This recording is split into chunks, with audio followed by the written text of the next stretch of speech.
चला आज आपल्या संविधानातल्या अशा एका कलमाबद्दल बोलूया जे एका अधिक न्यायपूर्ण, एका अधिक चांगल्या भारताचं वचन देतं. आज आपण कलम 38चा खरा अर्थ काय आहे हे उलगडणार आहोत.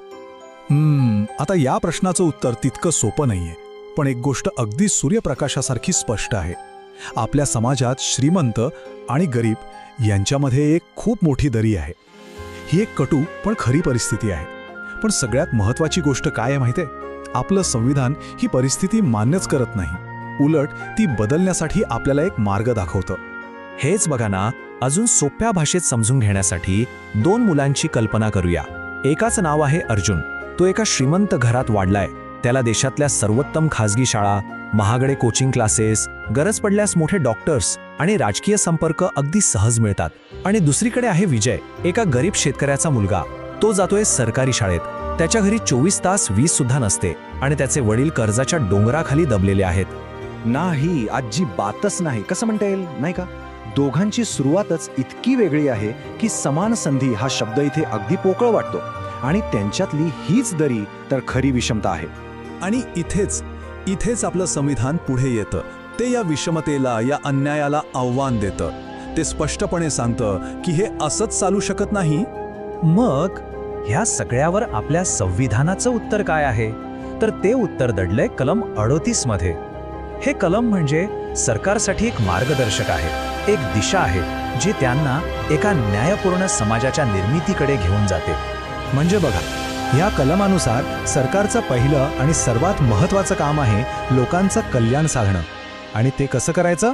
तर एक अशी समाजरचना उभी करून जिचा पाया 3 भक्कम खांबांवर उभा असेल: सामाजिक न्याय, आर्थिक न्याय आणि राजकीय न्याय.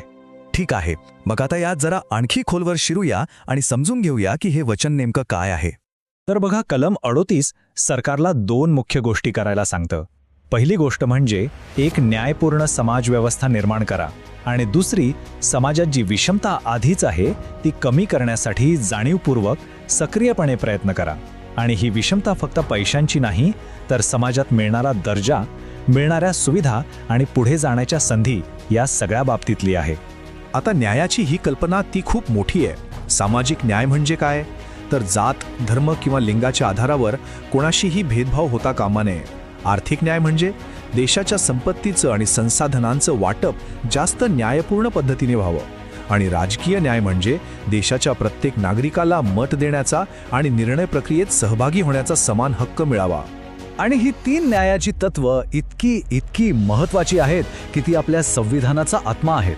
ती फक्त कलम 38 मध्ये नाही, तर आपल्या संविधानाच्या प्रस्तावनेत म्हणजे प्रिॲम्बलमध्ये सुद्धा आहेत. कलम 38 त्यांना एक निर्देशक तत्व म्हणजेच directive principle of state policy बनवतं. सोप्या भाषेत सांगायचं तर हे सरकारसाठी एक मार्गदर्शक आहे की देश कोणत्या दिशेने चालवायचा आहे.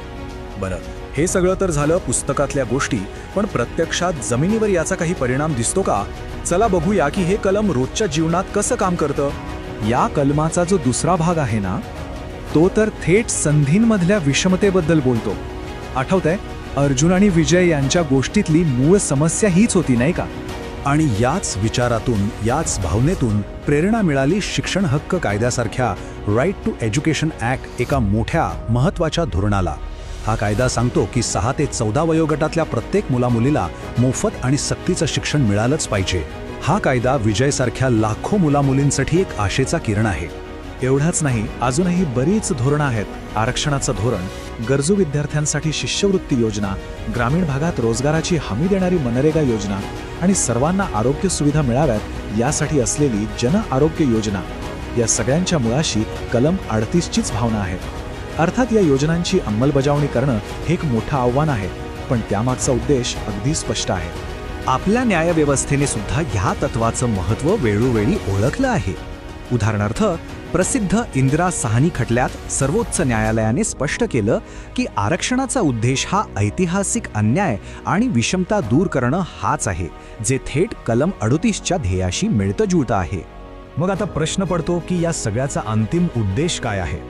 या कलमातून आपल्या संविधानाला नेमकं काय साधायचं आहे?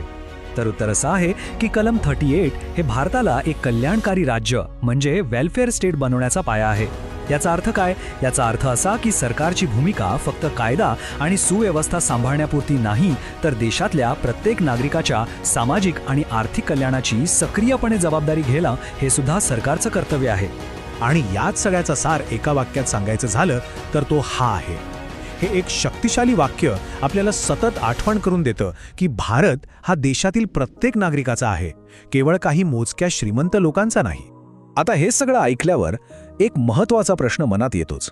कलम 38चं हे जे वचन आहे ते पूर्ण करण्यासाठी एक समाज म्हणून आपण उद्या कोणतं एक पाऊल तातडीने उचलू शकतो? विचार करण्यासारखी गोष्ट आहे, नाही का? जर ही माहिती आपल्याला महत्त्वाची वाटली असेल तर ती इतरांपर्यंत पोहोचवण्यासाठी नक्की लाईक आणि शेअर करा. पुढच्या भागात आपण बोलणार आहोत कलम 39 बद्दल, जे समान कामासाठी समान वेतन आणि संपत्तीच्या न्याय्य वाटपाबद्दल बोलतं. तोपर्यंत जय संविधान.